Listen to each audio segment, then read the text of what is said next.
I just want to give my opinion and my own thoughts on why I prefer old, classic, old school wrestling, compared to the current product. In my opinion, it's just, when you look at the old school wrestlers, like someone like Harley Race comes to mind. He's just a badass. You see someone like Harley Race, and you're like, that's a bad motherfucker. You see someone like Stone Cold Steve Austin or Triple H, and you're like, that's a bad motherfucker. Then you see someone like Roman Reigns or Seth Rollins or someone like that, and you're like, I don't really believe that that's a badass. It seems like they're playing a character instead of being themselves. Also, I think it's kind of ludicrous and, just stupid. Why would you have a cage match with no blood? I can understand that some people might say that, they're worried about, hip C or something like that, so they're not going to use razor blades. But if you're not going to have blood, why? I can maybe see having like a cage match every now and then, but why would you have a pay-per-view dedicated to Extreme Rules if you're not going to have blood? It makes no sense.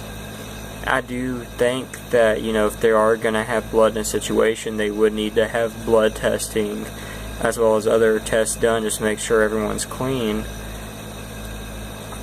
So I understand the concerns, but at the same time, if you're not going to have blood, don't have a pay-per-view called Extreme Rules. It's stupid to me. Also, no one really seems to sell anymore. I mean, if you get dropped on your head with the spike pile driver, or a DDT, like a DDT, you get dropped on your head, you're not supposed to just bounce right back up. A lot of old school wrestling to me seems more realistic. When someone like Jerry Lawler hit you with the pile driver, or Jake Roberts hit someone with a DDT, they stayed down. It wasn't like they popped right back up.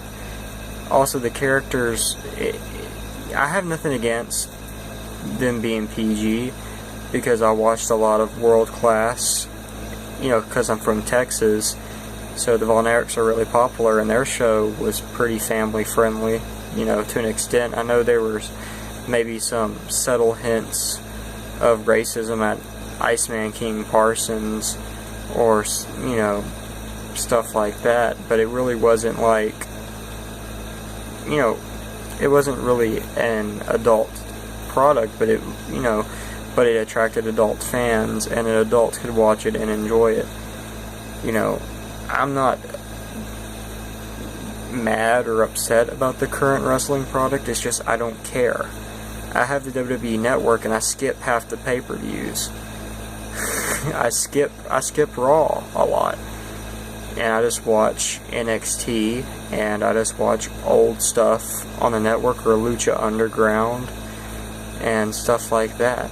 And I also am curious to why the AWA and the Super Clashes and stuff like that isn't on the network. It probably is. I probably just missed it, but that's just a little rant. It just makes no sense to me on some of the things that they do. And also, why have these podcasts on the network if people are going to get in trouble for asking the hard questions? It makes no sense. And also, the storylines seem to mean more because they took a longer time building the feud. It seems like people, they start a feud, and then like the next pay-per-view, the feud's already over. Or they turn babyface or heel so much. Like the Big Show is like the biggest flip-flop there is.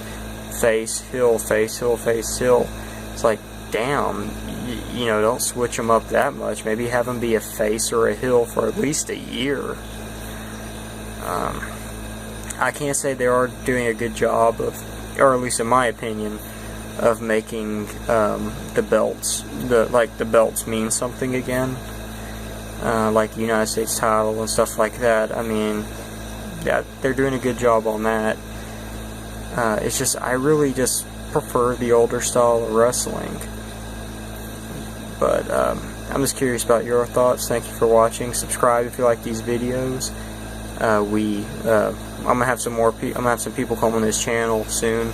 So far, it's just videos of me, at the moment. I talk about movies, wrestling, and I drink on here. So if you like alcohol, it's definitely a channel you should be watching. Peace the fuck out.